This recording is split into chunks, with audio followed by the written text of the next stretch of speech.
Well, welcome back, ladies and gentiles, to today's Thursday episode, where we get to talk about what we've been up to over the past week, the stuff that we get ourselves into. You guys get a chance to live vicariously through our poor decisions.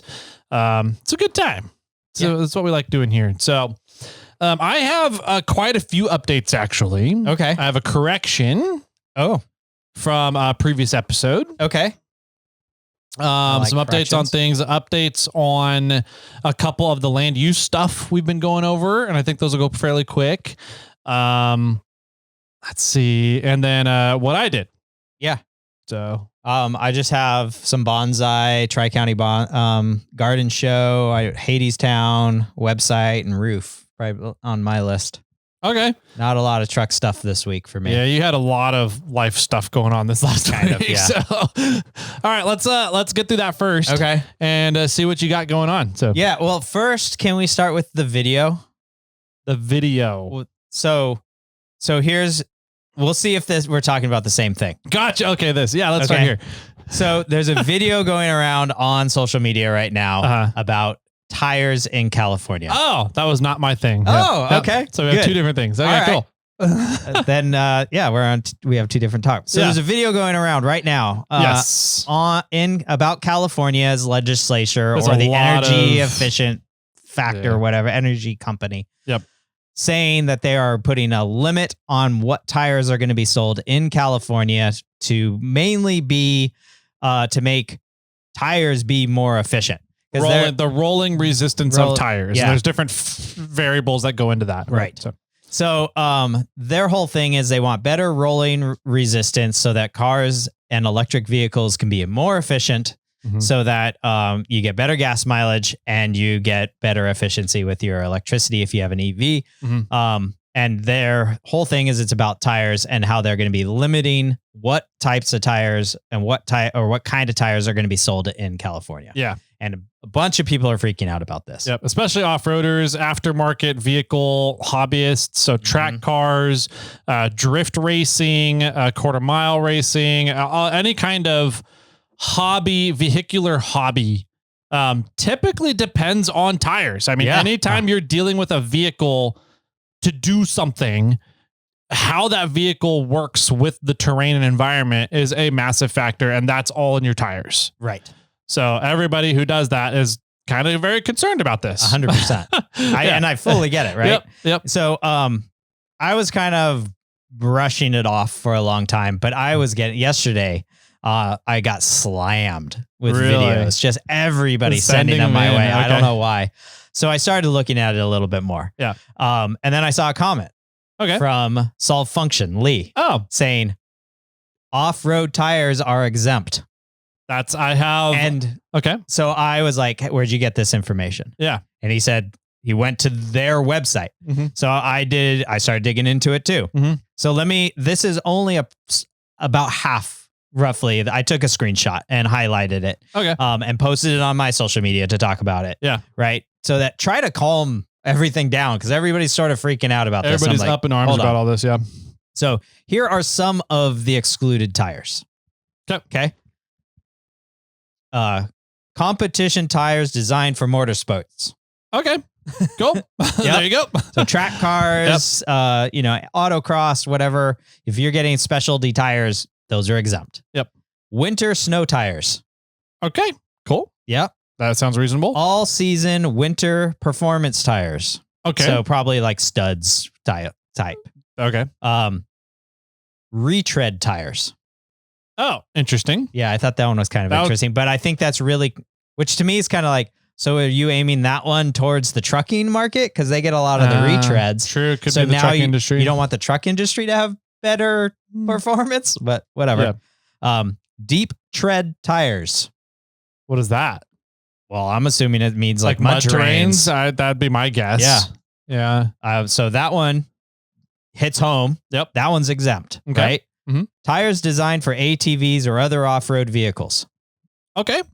Yep. That one's kind of close to us. Maybe an ATV is more the motorcycles, right? Yeah, Not so much of a truck. They say off-road vehicles, typically the way the legal language is worded is OHV. Yes. Probably and green sticker. OHV is typically green stickered vehicles. Yeah. So, yep. Large off-road tires for use up to 99 miles an hour. Okay. So that is ours. That's what definitely our category. Yeah. We have DOT approved tires that are off-road tires that are allowed on the road. Yep. Let's see. Motorcycle tires. Eliminate or you know what? So I'm going to stop at the last point. The large off-road tires for 99 miles an hour or lower, right? Yeah. Is what it was. Dan's Drives. Okay. He wrote a comment in the Discord about this list, right? And he said my BFG KM3s, okay, I think is what he stated, were rated for 110 miles an hour, not 99. Oh.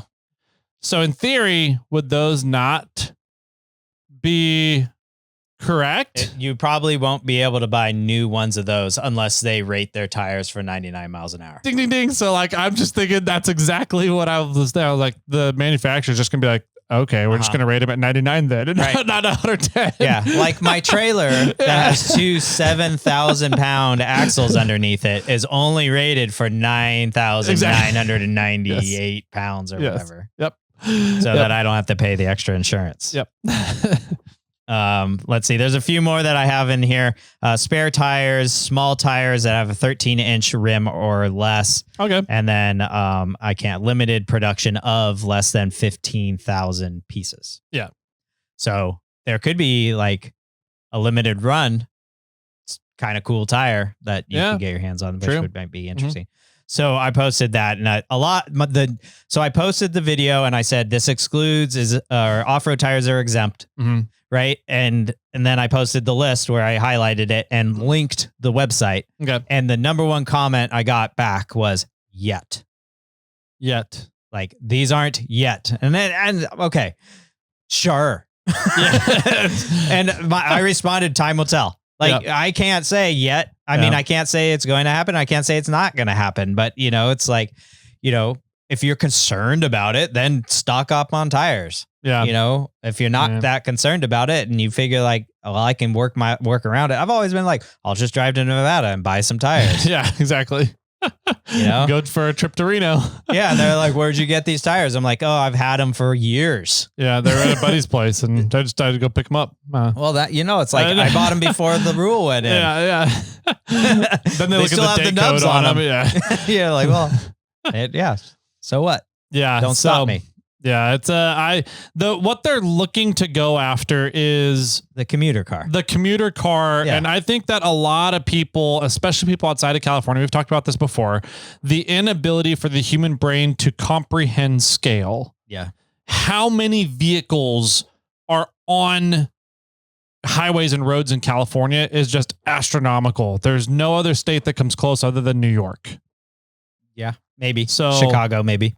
Not even Illinois. Chicago. Really? Illinois, yeah. They weren't really close. It was New York. New York was the other closest state to when I did the numbers and figured out what is I think it was number of vehicles per square mile of San Francisco and LA. Yeah. It was just the only thing that came close was I think Manhattan, New York, kind of thing. The tri-state area. So yeah. Anyways, there's so many vehicles in the state. And when you have that high of a population density, and you have an ultra competitive tire market that really like you have your DOT standards, but there's not further standards, I guess, then those tires can cause problems. And that's what they're going after. They're going after those tires, and those ones are the ones that are typically made for mass consumer consumption on passenger vehicles. They're not trying to go after recreation tires yet. Recreation, work, commercial, industrial stuff yet, quote unquote. Right. So, it's just one of those things. I think it's personally a smart move. I don't want to say smart move. I think it's reasonable. It's a reasonable move. Do I think that there could be other things to be done to improve rolling resistance of tires than just setting manufacturing standards a little higher? Yes. And I think that's just ensuring people run correct tire pressures. Yeah. That's going to have so much of a bigger impact on fuel efficiency, electrical use and efficiency, by running proper tire pressures than it will to change and make sure the rubber compound holds up a little bit longer, or change the tread pattern so you have less rolling resistance, or whatever it is. I think that people running incorrect tire pressures is a much bigger, more prevalent problem than the tiny little things that we can change on tires to increase efficiency. Sure. So I just Googled average miles per year by state. Okay. Right. Want to guess who's number one? California. Nope. Average miles driven per year by, I think I said average miles driven by state. So I guess it's the average of all the people in the state, that their average. Each individual's average? No. The state overall, the population of the state's average. Really? Which now makes more sense why this is. Okay. Which state has the least amount of people? Wyoming. Yeah. So Wyoming actually has the largest average mileage. Yeah. Because I was curious. I was like, why is this? And so it wasn't until I was explaining it to you. Yeah. I was like, what the? Wyoming has 21,500 miles. So their average. So what this is the average per individual. By state. Yes. Yep. Okay. California is 11,000. That makes sense. I mean, a lot of the Bay Area and LA and everything, it is, people are fairly close mileage wise to their workplaces and their commuting places. Mm-hmm. It just takes forever to get there. I mean, They have to go 10 miles, but it takes them 2 hours. Right. So yeah. So DC is actually the least, 6,000. Okay. A lot of teens, like 13, 14, 15, 16. Yeah. Like Oklahoma, 17, right? New Mexico, 17, Montana, 15. Yeah. Right. Let's see. Let me find New York. New York is 9,500. Okay. Right. That makes sense. There's a lot of people that walk in New York. Yeah, exactly. Yeah. And so I think that it's an interesting claim now that I'm looking at this list, because 11,000, like, that's per person, but what's the population? Sure. So you take that 11,000 and multiply it by the population of California, which is 30 million. Mm-hmm. And then compare that to the 21,000 times the population of Wyoming, which is what, 100,000, 50,000. And that's where I think that the big impact number is, that it would give us a better idea of how states rank according to how many miles are driven in that state. And Wyoming, probably none of them drive a car. They're riding horses or side by sides. Yeah, horses, side by sides, or trucks. Which now with their off road tires, so they're exempt anyway. Yeah, exactly. Right. Yeah, but so I just wanted to throw that out there. I know there was a lot of people kind of up in arms about this, but the thing is, it's currently not affecting us. Yeah. Right. Yeah. Will it? I don't know. It could in the future. At the moment, something we have to pay attention to. That's what's, I think, important about paying attention to policy and politics in a country as an adult. Mm-hmm. It's so that when stuff comes up that is going to impact you, you're paying attention to it, and you know when you need to take action. Yes. As of right now, our community off-roaders, I don't think we need to take any action on this. But it's they did have, I saw a thing online, or it was actually on Good Day on the TV, and they had Goodyear actually talking about it. Okay. And Goodyear was kind of like, it's really ridiculous. Like we have restrictions already in place. And we have like rules that we have to follow, like, and he said something that I thought of is like, if we try to make the rolling resistance less, really now making a harder compound tire. Yep. So you're not going to have as much grip. Yep. So it's a safety factor. There's a safety factor in here too. Yep. That a lot of people aren't talking about. And so like they're really, kind of putting a strain on the companies. Now we're having to do R&D. Now we're going to have to raise prices on tires. And so that's where this is all coming from. And he's like, we already make tires that fit stage 1. Yeah. Why don't you just let the customers choose the tires that they're interested in? Yeah. Why put a restriction on us? And I agree with that point. I also agree that like, I'm a big believer in like low hanging fruit, right? When you're trying to accomplish a goal, solve a problem, you look for the lowest hanging fruit. And that's where you spend your resource on. What's the easiest for you to grab and Sure. fix in order to work towards this problem? Yeah. Is this why they got rid of plastic straws? Yes, it is.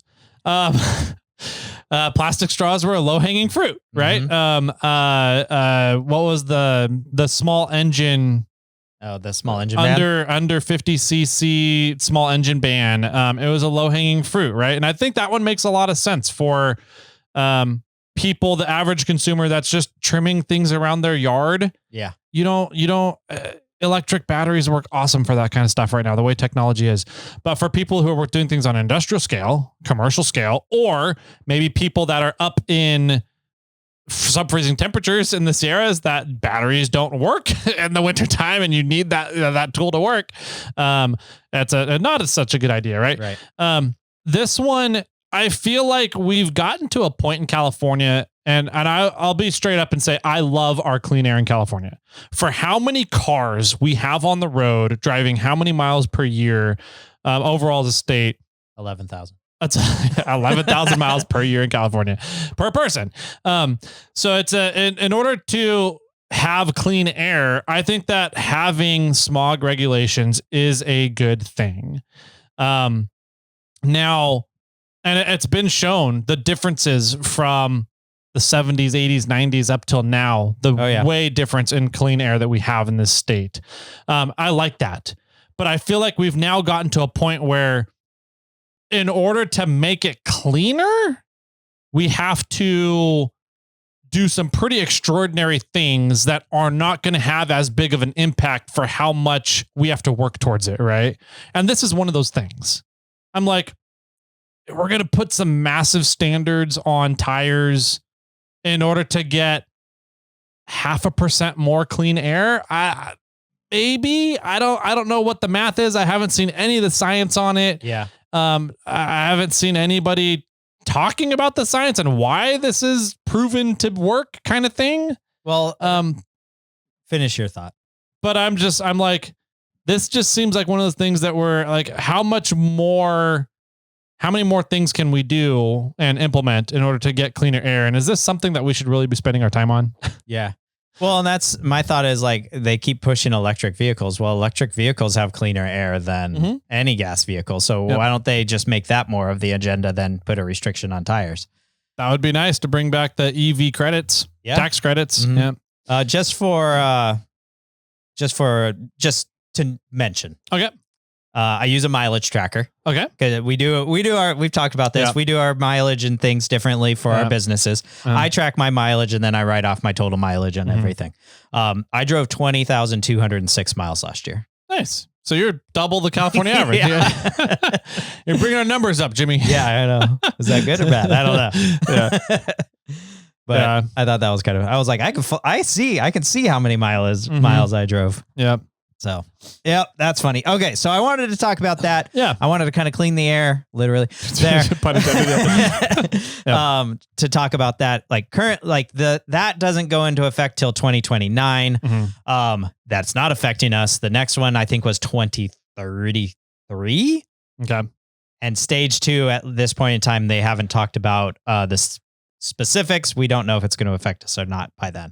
So at least you have until 2033 to start worrying about it, possibly. Cool. Okay, moving on. Let's see. I spent a lot of this week working on the website. So a little information for everybody. Yeah. I have now officially moved the SnailTrail4x4 shop page over to Shopify. Okay. So if you go to the shop, it brings up a whole... Right now it's very bland, but it's a page that has snail swag on it from mainly t-shirts at the moment. And then it has I applied for Morphlate, Shopify the Collective. Okay, and cool. got in. So, which I don't think there's not much of an application for that. I think I just hit, please give me your stuff. Yeah. And then we say, okay. Yeah. I don't even know if it was that. Might have just been auto approved. I think it is. Okay, cool. But Snail Armor, I'm much more rigid. I have to approve you to be into, into the Shopify Collective stuff. So right now I have all the Snail swag there, Morphlate and Snail Armor, which that was all there before. It's just laid out a little bit differently. But I think I'm gonna be building out much more of a store. I'm gonna kind of move it towards maybe I'll be working with Gear Wrench, or maybe I'm gonna be working with Carbon, or maybe I'll work with Wolfbox, and I'll be able to throw these things on to the website as well. So if there's stuff that you guys are gonna want, you can check out SnailTrail4x4, the store there, and you could possibly purchase your stuff there through us, which full disclosure, we'll make a small commission on all those purchases, which won't affect your overall purchase, but it just makes us a little bit more money. Yeah, it's drop shipping, right? That's what 100%. Shopify Collective is. You guys place the order. Shopify takes care of splitting up the commission versus what goes to the company. The order goes directly to the company. They pick, pack, fulfill everything from the vendor itself, and then SnailTrail4x4 is essentially doing the customer service side of everything. So, there you go. That's all. That's what that process really what is. it is. So like if you go buy a Morphlate quad off of SnailTrail4x4, the price is the same. I just make a very small percentage. Yep. And I would rather have you go to morphlate.com to buy it personally, but hey, I don't really care where you go. Yeah. As long as the person make money that's setting up their website, it does good customer service and upholds our customer service standards. Yep. You can go wherever you want with them. So a lot of my week was spent like doing that. Okay. There was chunks of my days where I was sitting talking to my AI bot, helping me set it up. And because it was a lot of moving things from a WooCommerce store over to a Shopify store, trying to get things seamless. And the way that I have it set up currently isn't exactly how I envisioned the end goal. So we're still got some work ahead of schedule there. Okay. Or ahead of, besides that, I think I want to talk about, on Friday, we went to Monk's for dinner, the assistant and I. And then we walked across the street and we saw the play performance of Hades Town. Okay. At the theater that, the assistant, a mini assistant, my daughter goes to. But this was their master's program, but their master's program is 13 and up. Okay. So you have to be, older to be in the master's program. And they had a lot of high school kids and a few older than 18-year-olds doing it. But holy cow, it was an amazing performance. Was it really good? Yeah, I think this has now become Hades Town. Okay. And so the thing there's twofold, right? The thing is that it was an amazing performance. They nailed it. They did an absolutely great job at it. The music and everything in Hades Town, I think, is really good. And I think this has become my favorite theater play performance. Okay. The second side is all the stage work that I put my time into really paid off to seeing things come to life and come. I walked in there and I was like, have you seen any part of the performance using the stuff you've built yet? Or no, this was the first time. Okay. Yeah. That'd be pretty cool. I think that'd be super fun to sit in an audience, watch an entire performance and be like, yeah, I did that. That's working the way I intended. This is cool. Yeah. I mean, I wasn't the mastermind on any of the building. They would just sort of tell me hey, we need this done and figure out how to do it. And I'm like, okay. But I talked about it in a previous episode, we designed a rotating stage. Yeah. Right. And it had to rotate on top of our original stage. Yeah. And how are we going to power it? How is it going to move? How are we going to, how's it all going to work out? How is it going to not wander away? How are we going to have it set in a physical spot?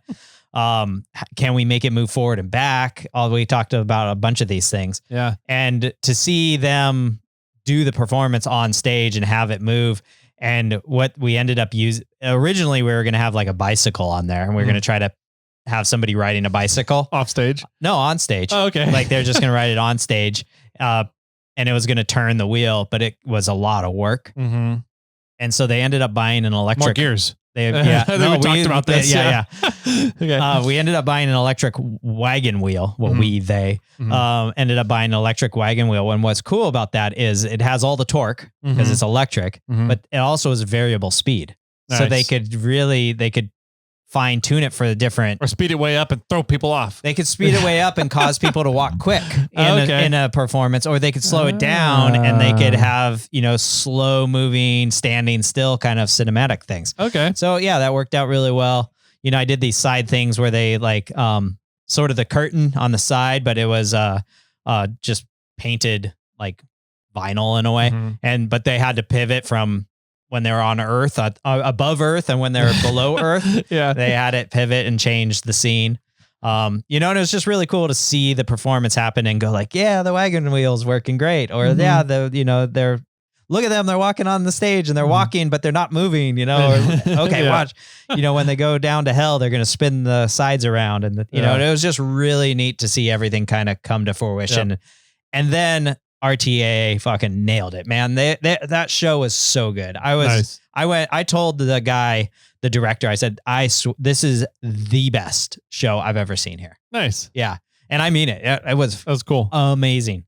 And what was funny was because probably a month prior, we went and saw Hadestown, the Broadway show in theater. Okay. In the movie theater. Okay. Right. And so they had a movie of it. And I was like, cool. Okay. This is Broadway. Yeah. Right. Yeah. Okay. Whatever. And then when I saw it with 13 and through like probably 20 something year olds, it was probably just as good. Cool. It was really good. I was super stoked. Like the dude that played Hades had a deep voice and he sang really well. The one that plays Hermes, which kind of narrates the whole thing. He in the Broadway show is an old black guy. So he has this voice. The RTAA had it like as a younger lady and she nailed it. Nice. I'll stop. They did a really, really good job and I was stoked about it. That's cool. So good that the assistant picked up the mini assistant and went straight to the theater so she could go and watch it. Yeah. Cause cool. It was, so she was like in one weekend, the assistant saw it twice. So it was really good. And it was fun to see what I've been working on come to life. Yep. Saturday and Sunday, I went to the Tri-County Garden Show. Okay. Over in Roseville, and the bonsai club that I'm in was doing a bonsai show. Every day. I didn't help out on Friday, but Saturday and Sunday I helped out, and we were doing a presentation where 20 some odd people came, sat down, and we gave them garden plants, and we created and turned them into bonsai trees, and worked with them. And so that was about an hour performance. Friday, I just helped out. I got there a little early. We hung out. I helped set up, helped clean up, and then and then the garden show ended. Yeah. Right. So we did junipers that day, which was a lot of fun because I'm not really good at junipers. Okay. And it was fun for me to then get my hands on like 20 of them and to get and think about it. Think about like, how would I create this into a bonsai? So I actually got like a speed course in like juniper bonsais, which I thought I was like, sweet. Like I have a better understanding of it now because I just, like I have one or two of them and I work on them every few months. Yeah. Well, I just worked on 20 of them. Yeah. So I was like, bam, done. Got it. Okay. And then Sunday we worked on azaleas. And so I've never been really great at azaleas either, but, and that was a fun one. And actually, we have a longtime sort of listener. Not quite sure if he listens anymore, but he'll probably listen to this one. Josh Bernard. He is a Tacoma guy. He has a snail armor product. And he was in the class, and I was just like walking around. I was like, "You look really familiar to me." He's like, "Yeah, how you doing?" And I was like, "Good. Are you Josh?" And he's like, "Yeah." And I was like, "Small world."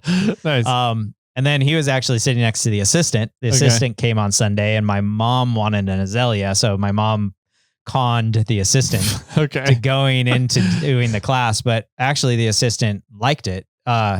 She enjoyed understanding it more and get it. Like, I think she, it's like, she's not going to be so much into bonsais as I am, but she understood that like, now I can look at the flow, or I need to look at this, or I can like, like she can talk about it more with me in a way. So I thought that was really cool.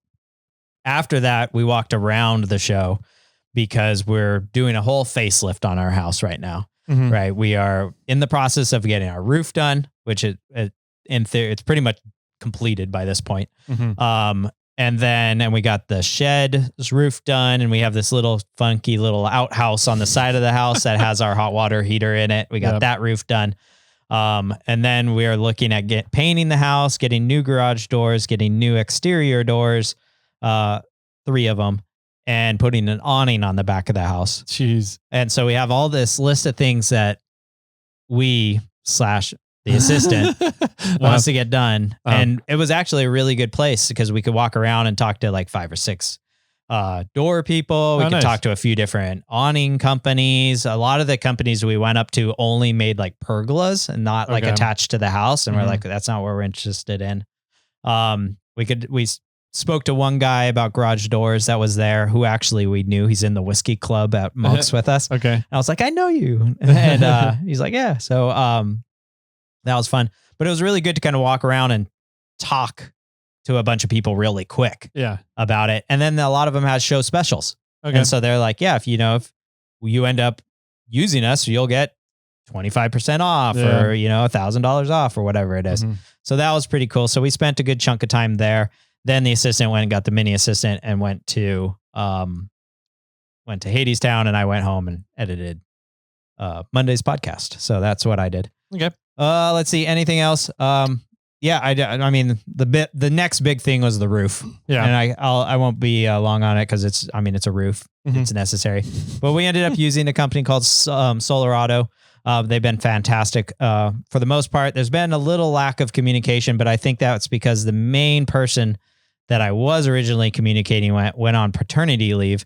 And then I started working with the owner. Okay. And the owner's probably not the best person to communicate with in regards to a mundane job. To some extent, he's probably got bigger things going on than needing to deal with a customer about his once roof. Companies get to a certain size, the owners are the worst people to deal with with making sure things happen in the company. So yeah, for the most part. So there's been a lot on my end. I feel like there's been a lack of communication, but I also don't fault them because I'm not dealing with the sales rep guy. I'm dealing with the owner. Yeah. And the one person that they said, the project manager guy, came the very first day and then has come the last day. And so it's like one day I'm like, just like, what's happening today? Are you guys showing up? And then it was like, oh yeah, we'll be there at noon. I was like, okay, like whatever. So it's just been a lot of me needing to be home kind of to deal with stuff and figure out some logistics. Like we're adding more gutters on our roof or for the gutter down, we're adding more downspouts. And it's like, I need to be there for when the gutter people show up. Yeah. So I could talk about downspouts to them. Okay. Right. And, the roofer guys, they've got it. They know what they're doing. Yeah. Just some weird, funky things. Like we had a skip sheeting on our house, which is a bunch of 1x4s back when we used to have wood shingles on the house way back in the day.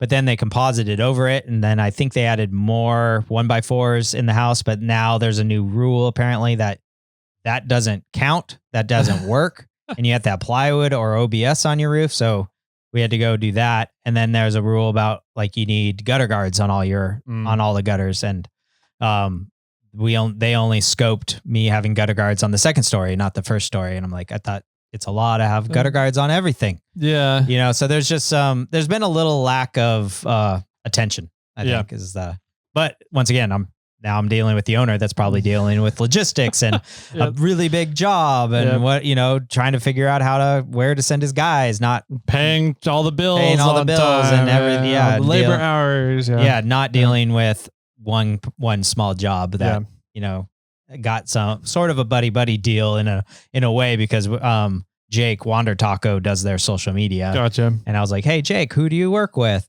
And then he said Solarado, and I was like, cool, let me get their contact. I need a roof, so I get it. But on the flip side, it's given a little bit of a time suck in a way for me having to be around. But thankfully that one's should be completed hopefully today. Nice. We'll see. But yeah, it's been And not to mention, it's fucking loud when they're I can redoing a imagine, roof. yeah. Right? I'm trying to like work on a podcast or edit something and like edit the YouTube videos for the podcast. And they're like ripping roof off. And I'm like, I can't hear my own self think, and let alone the talking on the, I'm just like, I'm going to go run panels. Yeah. And so, yeah, it's been a little bit of a chaos over at the Black household lately, but it's been good. So, a lot of stuff happening, which is always changes and things updating on the house. A lot of changes happening, a lot of good things happening, and going camping this weekend. So it's all great. Cool. Yeah. Where are you heading to? Collins Lake. Don't know where that is. It's between Yuba City and Grass Valley. Okay. Cool. Out that way. Sounds good. Yep. Cool, man. Let's see where we at. Not too bad. Okay. I have a few fun updates. Okay. Let's start with the correction. Yes. I believe I don't know if it was the last episode or one. I think it was an episode last week. I made a comment that we had like 114er in California. Oh, yeah. And Colorado had a handful, 3 or 4 or 5, something like that. We had a listener reach out. We had multiple people. Multiple people reached out. Okay. Yeah. How many 14ers do you think the state of California has? Oh, see, what is a 14er first, Jimmy? So 14er is a mountain. Yep. That is over 14,000 feet. Yep. I think California has 12. Ooh, that's way more than I thought. I thought it was like 1 or 2. Yeah. It's 9. Okay. So 9 14ers. Well, I think there's 3 mountains right next to Whitney that I think are all right at 14. So I knew that it was at least that. And then I've hiked Shasta, which is a 14er. And then, yeah, small handful. Okay. So 9. 9, 10, 11, 12. Oh, you were correct. 12. Oh, I'm counting the list right now. Okay. So yeah, Middle Palisade, Mount Muir, Mount Tyndall. Don't know that one. Mount Langley. You don't have to read them all. Okay. Anyways, there's 12. 12 in California. Yeah. Remember, we had a listener reach out and tell us these numbers. So I'm trying to remember back in my memory. Oh, I didn't. Of when I read the message. Gotcha. How many in Colorado? See, I think there were like 25. 53. 50. 53 14ers in Holy Colorado. Yeah. So yeah, it's a little bit more than the 3 to 5 I thought. Yeah. 50. 53. That's crazy. Peaks in Colorado rise up over 14,000 feet. Wow. Yeah. Okay, I don't remember it. Yeah, so I looked it up and I think it was like Mount Elba, something. Was 14.4 is the tallest mountain in Colorado. Okay. And then Whitney, which is the tallest mountain in the continental United States, the lower 48. Yep. That is 14.5. Yeah, Mount Elbert. Elbert is in Colorado. Yep. Yeah, 14.4 something. Yeah, and then there's 3 mountains in the between Mount Elbert and Mount Whitney. And those are in Alaska. But okay. There's a lot in Alaska. Yeah. Well, yeah. There's a mountain that goes up to like 28,000 in Alaska. Yep. Denali. Yep. So anyways, I thought that was fascinating. I started digging into it and I was like, I'm curious how many that actually have. How many does California have? How many 14ers are in the Western hemisphere? Kind of thing. So lots. Northwestern hemisphere, I should say. So yeah, there's 96 14ers in the United States. Wow. Okay. So, and there's 53 Colorado. That's crazy. 29 in Alaska. And then I think the rest are not the rest, smattering all over the place. Yeah. So with 12 of them in California. Yeah. 12 in California. There's a couple of Washingtons. What was that? I still want to summit Whitney. I have not summited Whitney. I thought you had done Whitney. No, I've summited Shasta. Okay. But I've never I've attempted Whitney. So I've attempted Whitney like 4 times, maybe. Okay. 3 to 5. I don't, somewhere in there. But every single time, so you have to get a permit to go up Whitney, right? There's a permit season. The season ends, I think, the last weekend of October. So the very beginning of November, there's no permit required. Okay. And then I think the very beginning of April, you need to have a permit. So the end of March, there's no permit required. Okay. That is when I go. Okay. That's when I've gone. Every single time I've hit a storm. Oh, But that doesn't stop me usually. I'm good with storms. I don't care. With it? Yeah, you're okay. For the most part. Mm-hmm. But every time I've tried it, I've also been doing the mountaineer's route. Okay. And so much more, I forgot what the mileage is. It's about half the mileage and same elevation change. Mm-hmm. And it's kicked my butt. I've never been, I've gotten up. So there's 3 lakes kind of as you hike up. Okay. There's Lower Boy Scout, there's Upper Boy Scout, and then there's Iceberg Lake. Okay. I've made it above Iceberg Lake once. And that's before you start doing the chute and before you start doing the traverse around the backside and then climbing up. Okay. And, but the time that I got up to Iceberg, we knew we weren't going to make it. And so we were camped at Upper Boy Scout and we just went out on a day hike and we hiked up to, Iceberg and then back down, packed camp and then all the way back down. Okay. And it probably snowed on us about 2 feet. Overnight while we were up there. Yeah. One time we hiked all the way up to Lower Boy Scout. No, Upper. I think we're about Upper Boy, maybe somewhere between. Mm-hmm. And this was my fault. We're like, weather is crazy. It's getting late. Let's just hunker down. Mm-hmm. I picked a really shitty spot.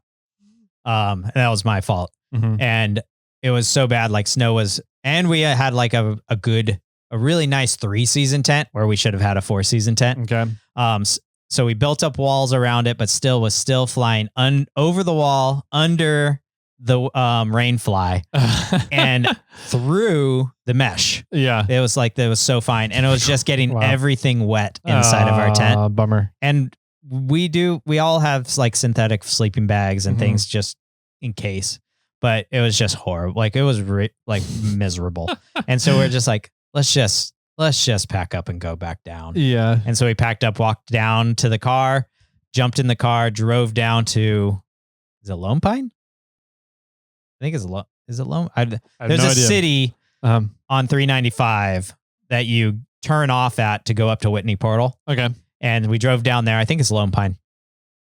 And there's a hostel there that's really nice. Okay. And so we got a room at the hostel and de-thawed, and then we went out on the town and had a good time. And it was a fantastic trip. It was just, we weren't on the mountain. Didn't accomplish a goal, but you still had a great time. Still had a good time. Yeah. So anyways, tried to attack Whitney a few times. I think if I do it again, I'm going to do the 99 switchback normal hiking route and go up there and just conquer it to say I've done it. Yeah. Get up there. But I'll tell you, hiking, I've never summited Whitney, but from what I've been told, the view from Whitney is not as spectacular as it is from Shasta. Okay. Because there's no mountain around Shasta, that is anything close to as tall as Shasta is. Yeah. Because Shasta is like 14,100. And then like the next peak near it is like 5,000. Yeah. So you have this view over the entire valley. Yeah. From Shasta, which is spectacular. And then when you hike Whitney, there's mountains around you that are at 14. So you don't quite have the view that you get. But you get the accomplishment.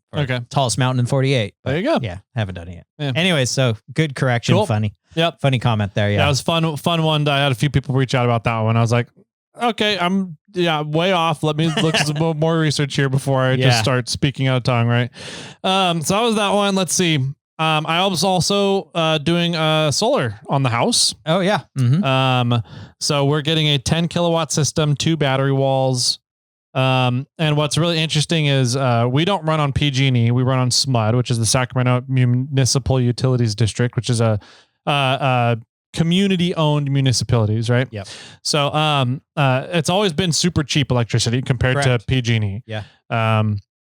And so because of how laws work on being able to sell solar, it has to make sense financially. Sure. For people to come in and sell solar as an add-on to a house. You can put solar in when you're building a house. Right. But in order to add on, it has to make sense financially, according to the law. Is that a law for the seller to approach a house? Yes. Because if a buyer just wants solar to be more, so they can be more green, they can still reach out to companies, right? I think they can reach out to companies, but they have to sign a waiver in order to do it, kind of thing. That's silly. But in order for them to approach houses, and cold call, warm call, whatever, it has to make sense legally, financially. So, yeah. SMUD is doing a program where they're giving you $10,000 Wow. if you put in a 2 battery wall system. So pretty much they're giving you a free battery. And plus it's like 1.5 batteries free. Okay.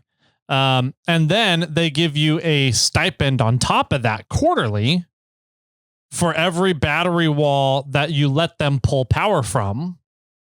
So it's like, I think it's $120 per quarter, per wall battery that you have that you will allow them to pull power from, in order to help power the grid. So this is a really interesting idea that I think you and I have talked about before, of community power grids. Yeah. Where, everybody runs power for their house, but everybody runs a little bit more than what they need. Right. Yes. And so we sized our solar panel to be about double of what we currently use. Interesting. Okay. And so the concept is that if everybody produces a little bit more than what they use, and then everybody on one block is connected into one giant power system, storage system, or everybody has individual storage systems, but everybody can share power, then all of a sudden you don't really have a power company running anything. It's all community run power stuff. Yep. And that's essentially what SMUD is trying to build right now. Yeah. They're trying to take the whole Sacramento greater area that they have control over, Sacramento County and beyond, to kind of build that concept on a large scale. And they're connecting everything through their existing power grid, right? Right. And so they're giving us a stipend plus the $10,000 grant plus a stipend of, if you have 2 battery walls, it comes out to about $850 a year that they're paying you to access the power and draw the power out of your batteries. And then they will also pay you the rates for the power they use. That they draw. Okay. Right? So if they're taking power out of your battery, they're paying you for the power that they're using. Yes. That they're taking. Yep. Huh, that's so cool. if you own the whole system, you're not leasing it. That's a big upfront cost. Yes. It's brought down a little bit by the help of the $10,000 grant towards it, but then you're getting an access fee and paid for the power they're using off your system. I'm like, that sounds great. You get to kind of connect everybody together as a kind of a community power system. Right. As long as everybody produces more than what they're using, it should work out great in theory. Right. I've never understood why we just don't throw solar panels up on every roof. Like, why is it not a businesses' roofs, these like large warehouse that we're currently in? Why don't they have solar panel? Like, it should be a thing. Like, everybody should be having solar panels up here.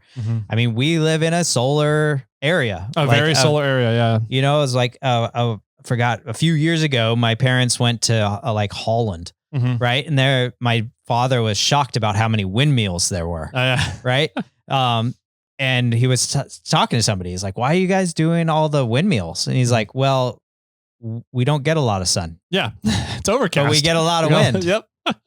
So wind is that was kind of like this aha moment, like, oh yeah, that I guess that makes sense. Yeah. Like California, Arizona, New Mexico, Nevada, the western states, those 3 states right there. If you blanketed all the buildings with solar, you could probably power the entire United States. I mean, I'm guessing. I don't know how much it would be. Yeah. But it would be a lot. Yeah. So it would be interesting. I think it would put it would put power companies though pretty much out of business, I think. Unless the power companies are the ones that step up and start creating these solar programs like SMUD is doing. I think that's really neat of them. I've been a big fan of SMUD. I think they do things very differently in business-wise from PG&E. Yes. It's a municipality, so they're controlled by different standards as well. They're always putting a lot of effort and R&D into clean energy. It's like the power grid, the energy used off of SMUD's power grid is I don't want to say that I don't know how it would rank in the country, but I know it's up there. Yeah. As one of the more cleaner power grids in the country. Cool. I was just like, that's a really cool concept of them finally like taking and just doing this in scale. Right. Kind of thing. So yeah, because we've talked about it like, as one I can block get at all a time, my neighbors to get solar and a few battery packs, and we can all just feed into each other and use that. Then we can totally be off PG&E. Exactly. Yep. So SMUD's taking that concept to the whole Sacramento area. Yeah, that's great. Good. So I thought that was pretty cool. And excited to be on my own solar and generating way more power than what we're going to use, because that means I can keep my air conditioning at 60 degrees now instead of 72. Yeah. And we keep our house at 78. Fuck. Because we don't want to pay PG&E prices too much. Yep. So we were looking into solar. It just doesn't really make sense. There's not a lot of, I mean, it's so expensive and there's no rebates or anything now. And I asked the solar or the roofing company, like, hey, if we get solar and they drill into the roof, how does that deal with our warranty? And he said, well, if anybody drills a hole in your roof, it voids your warranty. Like, oh, bummer. Okay. That sucks. So got a brand new roof. And unless we go with that company for solar, then we pretty much lose our warranty. Yeah. Check into the company. The company that I'm using said that they warranty your roof. Okay. For 20 years. The roof or their work? The roof. They stated it as the roof. So, well, then I should have had them put solar on my old roof. Right. Yeah, exactly. So that was cool. We signed all the contracts. And they came out and did the site survey to take all measurements and figure out how they're going to engineer the system, put it all up. So now we're just waiting for them to come back with the results of the system, how it's going to look, where it's going to go, and then install. Yeah. So we did that. Let's see. Kermit, I got some time alone on Saturday. The wife took Reed up to, what are those pools off of Highway 20, Yuba Gap, Highway 20 and 80? Oh. Emerald pools. That sounds the Emerald right. Pools. She took him up to there, which I was a little jealous of because I was like, I've wanted to check those out for a while. But they went up there. They said it was fantastic. They had a great time. But that means I got all day Saturday to be uninterrupted working on things. Nice. So I crawled back under Kermit and finished taking out the drivetrain. Okay. So that was just transmission now, though. Transmission and crawl box. Oh. So we only took off the rear T case. Got it. Yeah. Okay. So took those off, got them all down, and they're now prepped to go over to Jason's to get rebuilt. And then the steering box, I put the steering box back on. It was off? It was off. We took off the steering box and had it rebuilt. Oh. Ryan rebuilt it. Yep. Okay. Cause it was leaking out of the nose, the input shaft. It was leaking out of there. So, he's been doing a great thing. He kind of builds up a batch of 10 to 15 steering boxes to rebuild all at one time and then cruises through them in a weekend, does them all for people. So if you have a Toyota IFS steering box that you need rebuilt, you can, I think, buy a rebuilt one from Trail Gear for like $500 or somebody else.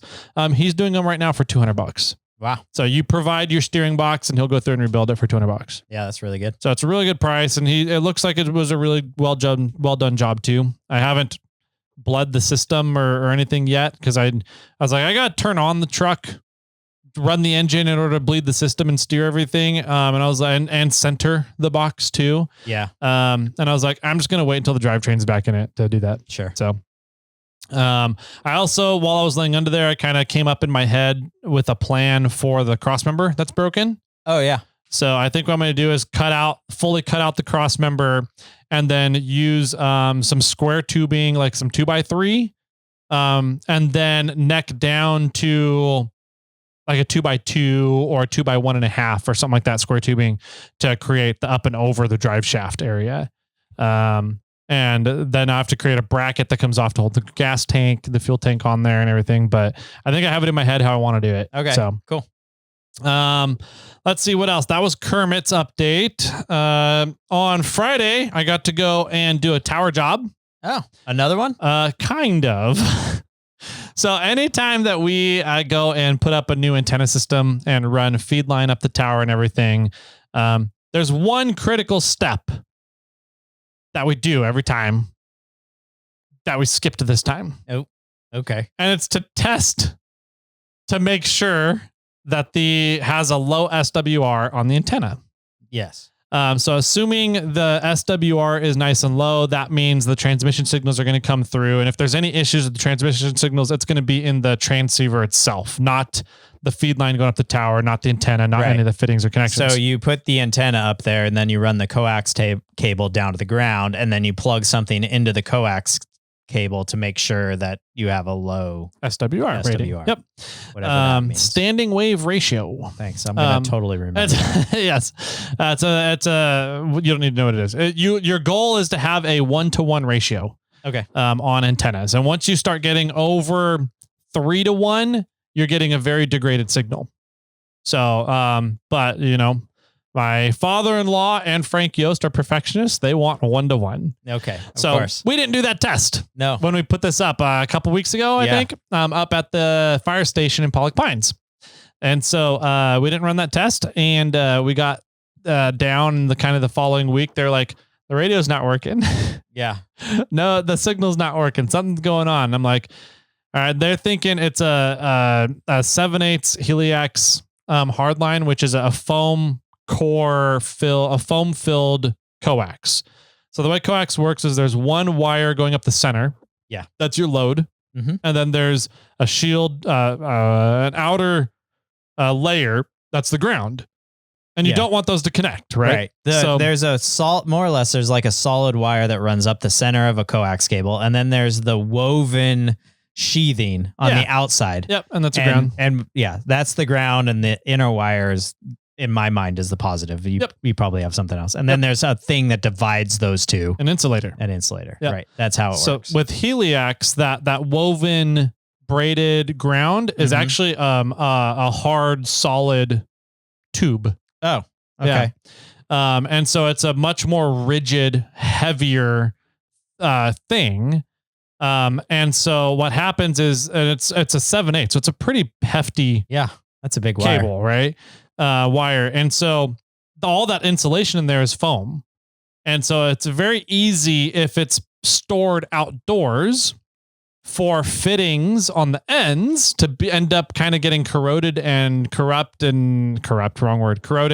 and not be weatherproof anymore. And if water gets in, it doesn't really ever dry out. Okay. And water creates shorts between grounds and loads. It's conductive, right? Yeah. So that's what they thought was going on. Okay. And so we're like, all right, well, let's go back up and test the feed line, test the antenna, and see which one is bad. And see if we can figure out where it's bad. And turns out the jumper from the antenna to the feed line, there's a fitting on the end of it that connects to the feed line. That was not crimped or done properly. It was super loose. And so we just swapped out the entire antenna. Oh, wow. So we pulled out the antenna that we put up and put a different one up. Just to replace this one part? Just to replace this one part. We had spare antenna with us, and they were like, well, it's the same kind of different style of antenna, but same kind of thing. So we think that's what's bad. We would have to go and replace that one part and test it again to see. And they're like, we just have another antenna. Let's put another antenna up. I was like, all right, whatever. So we put that up there. And then on the way down, we killed the wasp nest. Oh, good. That I got stung by last time. And then we had to fill the holes in the side of the fire station that we created to run the lines into the fire station, where the transceivers and radios and repeaters are actually housed in their garage. So filled all that up with a foam spray, expanding foam. Yeah. And then once that all dries, they got to go back up and silicone it and paint it. So weather seal it. So that was fun, getting to climb more towers in Pollock Pines. So the fun part of this story comes on my ride home. Oh, okay. So I'm driving down the freeway. In your Ford? In the Ford. I got the camper on, right?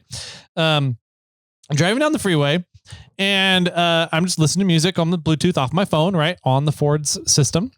And all of a sudden my music stops playing. And I'm like, weird. That's weird. There's pretty good cell service going all the way down Highway 50. Like I've never, ever had any kind of drop in cell coverage. Yeah. So like, that's weird. But mine usually stops if I get a text message or a phone call or something. Mine doesn't. Oh. If I get a phone call, it does, not a text message or anything. So like, I'm like, okay, that's kind of weird. And I'm like looking at the infotainment system, and it says it's playing. I look at my phone and it says it's buffering. And I'm like, why is it buffering? Yeah. That's weird. So I was like, oh, I'll just let it figure itself out. And about a minute goes by and it's still kind of buffering. And then all of a sudden I'm like, So I go and like trying to look at stuff, and I notice I'm connected to a Wi-Fi. I'm like, what? Why am I connected to a Wi-Fi right now? Yeah. And so I go to like pull down and see what I'm connected to. Android Auto requires Wi-Fi. It does. And that's what maybe I thought, but I have all my Android Autos turned off. Okay. I don't use Android Auto. I hate it. Okay. So I was like, that shouldn't but maybe the truck had an update, an over-the-air update, and it reset the settings on the Android Auto. And I was like, all right, let me look. And as soon as I pull down the swipe to see what Wi-Fi I'm connected to, my music starts playing again. I'm like, oh, okay.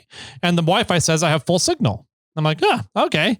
So I'm like looking at it. I'm like, well, so what am I, did it connect to Android Auto? What's going on? And I'm connected to, it says Starlink. That's the SSID of the Wi-Fi. Okay. It's just Starlink. And I'm like, weird. I don't have my Starlink with me. Yeah. So I'm looking around in traffic. I'm like, somebody in traffic here has a Starlink on their vehicle. And it's open. And it's an open SSID, an open Wi-Fi. I'm like, huh. So I start kind of like intentionally slowing down and speeding up and I'm watching the bars on my phone go up and down as I'm doing this. Yeah. Like I got to see if I can figure out where this car in traffic is located. I eventually found it. Yeah. It was a GMC Sierra. And they had a Starlink on top of the cab. I'm like, that's it. And then I did some tests. I was like, I load way down behind them. And then I was watching the bars go down, pull back up right behind them. Bars come up full. I'm like, perfect. All right, this is my vehicle. And in my head, I'm thinking, I'm just going to stay connected to their Starlink and run all my music off of Starlink, get some free internet on my ride home, right? None of my data plan gets used, even though I get unlimited data. I'm like, oh, whatever. I'm still just going to use their open Wi-Fi because they have it open. Yeah, I know. I'm wondering, like, can you start fucking with them somehow? So that's where my mind went next. Yeah. Can I start controlling their music? No, you can't control their devices through their Wi-Fi. You probably could if you had the right software to set up for it. But I don't do that on a norm. Can you log into their Starlink controller if their thing is open? Yeah. So thinking about it, I'm like, hold on. When you buy a Starlink and you get it and you start up the app for the first time, it gives you a message saying, hey, your Starlink is not set up. Would you like to set it up now? Yeah. And it walks you through the process of choosing a new SSID for your Starlink, a password for the Wi-Fi signal so that it's not just open and anybody can get in. And in theory, if somebody's accessing your Wi-Fi router, they can read all the data going across your Wi-Fi router. If you're doing any banking at that time, or if you're using a public router, public Wi-Fi router to do banking services on, somebody could also be at that coffee shop reading all the data going through that router. Yep. And then get your banking passwords, your checking account, everything, right? So open Wi-Fi's are like a very big no-no. And if you have any experience in Wi-Fi security, you do not openly let people on your router at home. Right. And your home network. That's why guest networks were invented for routers. So anyways, I'm like, hold on. Usually when you open up your Starlink app, it tells you, hey, set up your Wi-Fi. Yeah. So that you don't have an open Wi-Fi router, right? And I'm like, huh. This guy didn't do that. I don't think he did it. No. So I opened up my Starlink app. And sure as shit, my Starlink app is like, yep, you're connected to a router. There's 5 devices connected. Here's the speed you're getting. Oh, and by the way, there's a notice here. You haven't set up your Starlink yet. Would you like to set it up now? I said, sure. Okay. So, and it takes me, I'm like, there's no way this is actually letting me do this. Right. Like I am not the owner. Like my account is not the account that my Starlink app and my account is not the one that the Starlink is registered to. Right.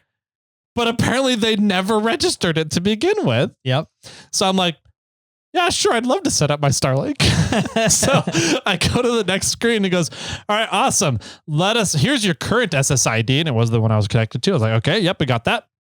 What do you want your new SSID to be? And I was like, penis. So I type in penis and it's like, all right, what do you want your password to be? I was like, you should have done like, what do you like, schedule, like, what's the damn, like set up your Starlink, dumbass. Something like that. Right? I was like, I'm just going to go because I just wanted to see if it would work. Yeah. I was like, is this actually going to work? And I was like, penis is the first word that came to my head. It's easy to type out while I'm driving. Boop, put it in. What's your password you want? Penis. Sorry, that's too short. Penis. All right. So I did that and hit save. And it goes, all right, we need to restart your router in order to save your settings. Would you like to restart now? And I was like, yes. It's like, there's no way this worked. Sure as shit. Kicked me off the router. And then about 5 minutes later, an SSID signal popped up that was penis and the Starlink signal was gone.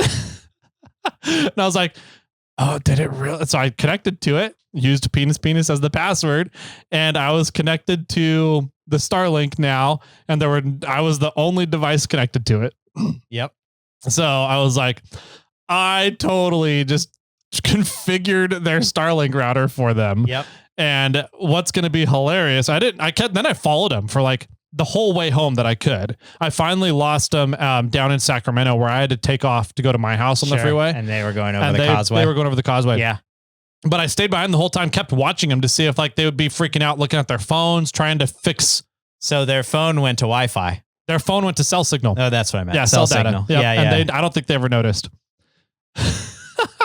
So they're going to get out somewhere at some point in time. They're going to get out in the middle of nowhere where they don't have cell data and look to connect to their Starlink. There's going to be one Wi-Fi signal in the area. It's going to be penis. Yep. And they're not going to have the password to they're get in. Not going to have the password to get in. They can reset it. You can reset Starlinks. Yeah. Okay. I'm not sure of that process.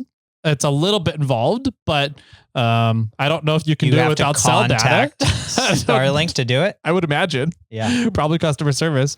So yeah, I was very, very proud and happy of myself. That was the highlight entertaining point of driving down Highway 50 for an hour.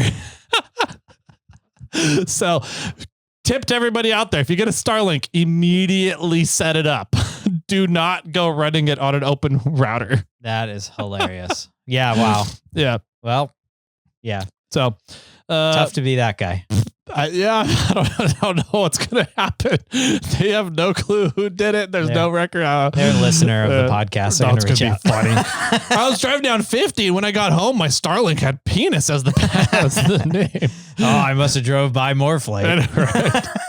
If anybody drives by Morflate with the Starlink on, it automatically changes it all to penis. It is. It's true. So anyways, I have two other things I wanted to cover, but we're running late, so we'll save them for Monday. How's that? Oh, sure. That's kind of updates from the public land stuff that we've been covering. So, okay. Yeah, that'll work. Okay. Sweet. Then that does it for me for today. Hopefully you guys enjoyed the show. Did you have any more for everybody? No, I think that's it. Cool. Yeah. If you guys want to reach out and give us any feedback on the show, that's 916-345-4744 is a phone number you can call and leave us a voicemail. And then we play the voicemails on Friday's episodes for Snail Mail and get to interact with you guys. It's a really fun segment that we enjoy. We get to hear some fun comments, some fun stories from you guys, some fun feedback. People get to call in and tell Jimmy what a fanny pack actually is. So it's a lot of fun on Fridays. Give us a call. We love interacting with you. We love interacting with you guys over on the Discord as well. That's in the show notes. Instagram, not really Facebook too much anymore. All the places, email, etc. So Jimmy, do you have any final words for everybody today? So I'm working on putting Samantha's power steering box on. Okay. And I want to, put the brace on and reinforce it and everything. Mm-hmm. So I couldn't find it. I thought I had one. Like I thought I ordered one a long time ago when I got a whole bunch of stuff and I couldn't find it. And so I was like, okay, whatever. So I ordered another one that came and then immediately I found the one that I thought I already had. Yeah. Okay. So now you got two. I got two.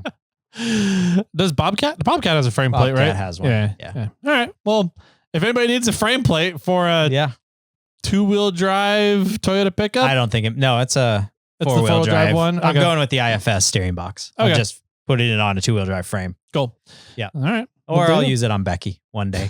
Who knows? Sounds good. And with that, my friends, keep crawling.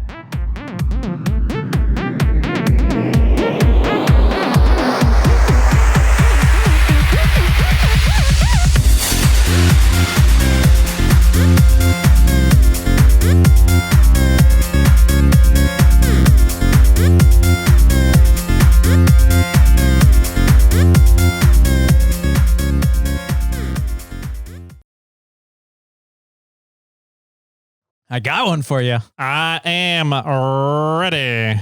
Why did Santa go to the liquor store? Why does anybody go to a liquor store? Because he was looking for a holiday spirit. Oh, okay. Yeah, same reason why everybody goes to a liquor store. Yeah, there you go.